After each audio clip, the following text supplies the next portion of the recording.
Um, Today what we're going to be doing is we're going to be breaking down the 318.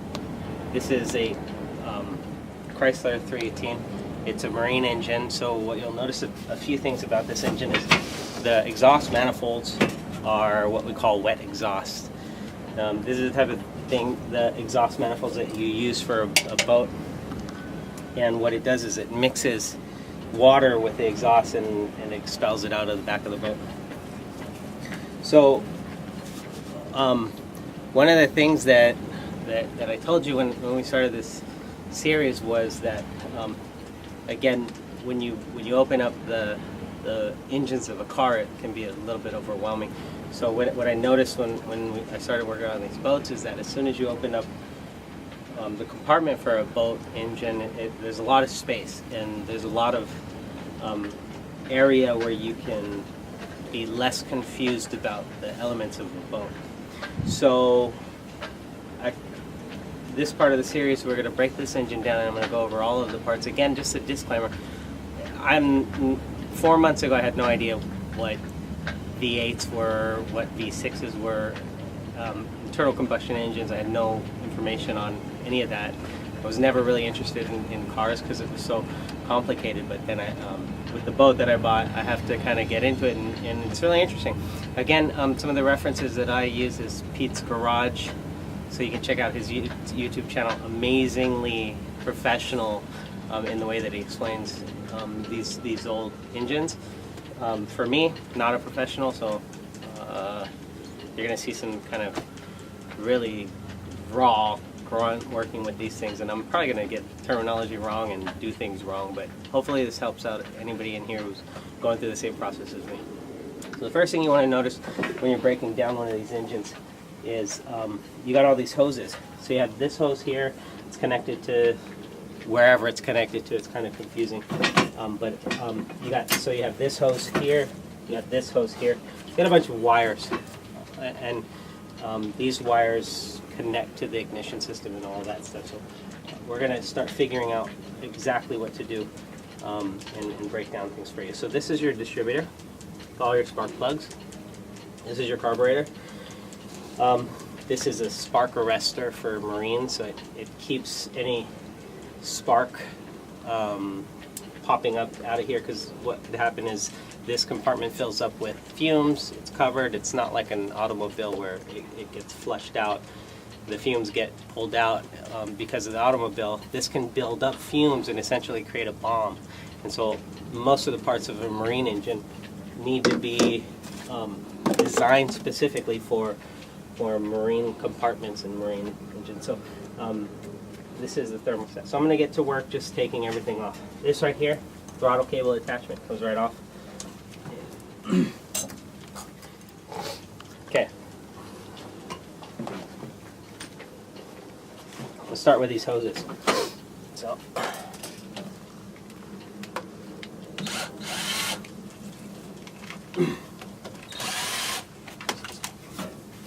So you want to get, first of all, you want to take these hoses off of the exhaust manifold.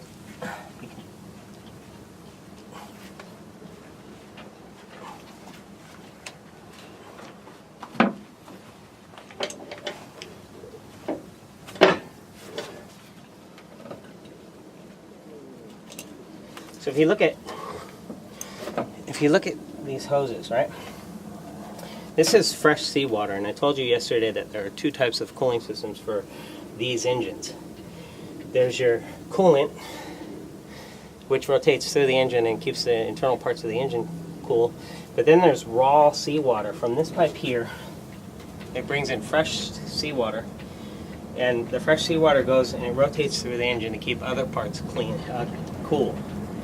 So it'll rotate through this oil cooler and to the heat exchanger. And one of the biggest points of confusion when I first started working on these boats was, what are all these goddamn hoses? I may have confused a few of you because of the terminology that we use when we're talking about the coolant system in an engine. Let me try and make this simpler. If this were to represent the full engine, imagine this is just one part of the engine. It's the headpiece that I took off, the cylinder head. Imagine that's the engine. all of these little parts of an engine, they're going at high speeds and high temperature, and a lot of times they're moving fast and they heat up. Because they're metal at some point will hit a high enough temperature that it'll start to fail.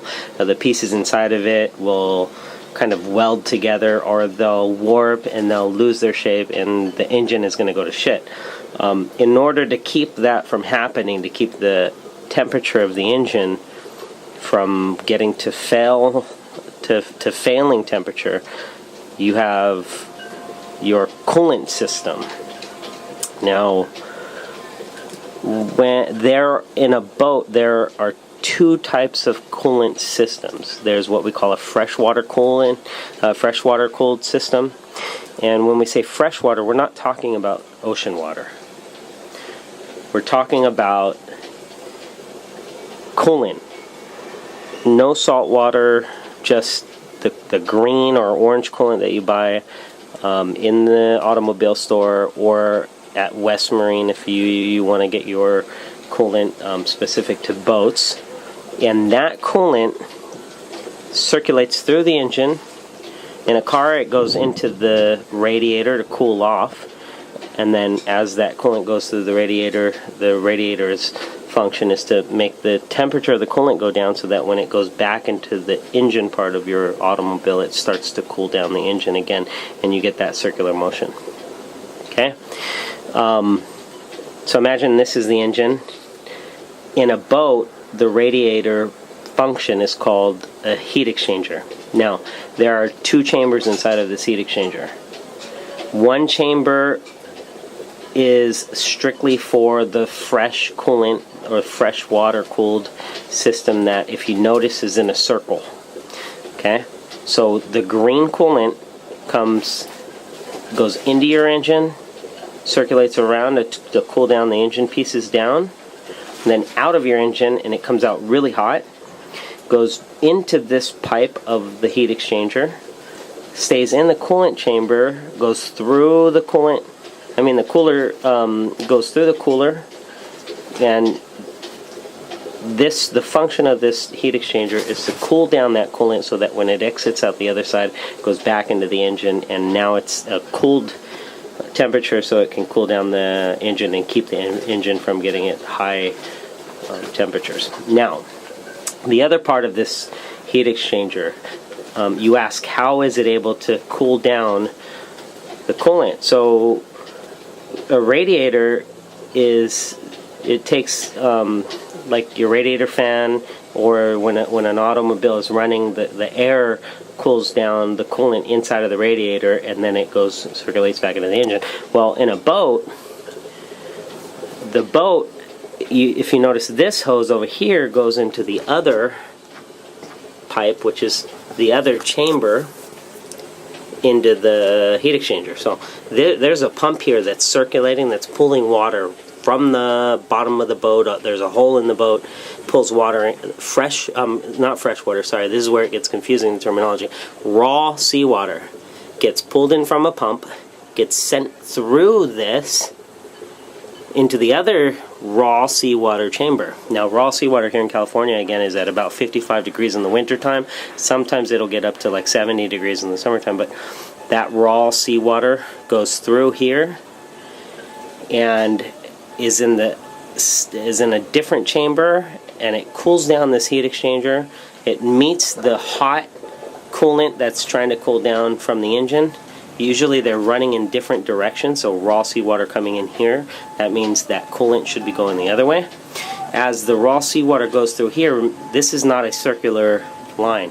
This is a circular line going through the engine and back through the heat exchanger, and so you don't have to replace very often your coolant. But this raw seawater from the bottom of the boat goes through the heat exchanger, exits on these two pipes. So one here, both raw seawater. One goes to your exhaust, and I showed you that in a separate video when we talked about the exhaust manifolds. These hoses connect to the exhaust manifolds. both of them. One and in my boat, one hose will connect to the front of the exhaust manifold.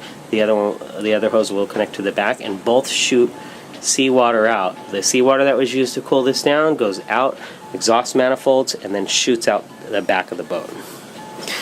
So this is where I had the most problem. This thing was confusing. I couldn't tell which hoses connected where. You just got to remember that one of these coolant goes through different chamber, exits coolant back to the engine. The other one, water from the ocean, different chamber. On the inside is these little copper rods that are great at dissipating heat, and then the outer chamber is where the raw seawater just surrounds those copper rods, and it cools those copper rods, and the coolant inside of it very quickly shoots out. Raw seawater goes out, exits the boat, coolant circulates through and keeps running around into your engine. So hopefully that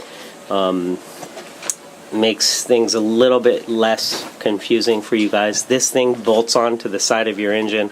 Essentially that's your radiator. There's a smaller version of this that connects to your transmission. The transmission also has oil that heats up and it's under pressure. Oil comes out of one of these holes. I'm not sure. I think this is that output, and it enters right back in on the input. So there's two hoses coming from your transmission that goes into a smaller form of heat exchanger. It's called it's a transmission oil cooler. Same thing. Two input output on the ends, and then here on the top of the oil cooler is where the oil line from the transmission goes in. Oil comes out, circulates through in a circle. Raw seawater comes in from one end, goes out the other end, and then out through the exhaust. Okay? If you have any questions, put them in the comment section, and I'll try and answer them as the best I can. Yeah, I wish I had a reference to send you guys to online to get more professional information on this, but that's why it was so confusing to me, is because everything that I ran into didn't really explain this side of the coolant system. Okay, comment and I'll reply as quickly.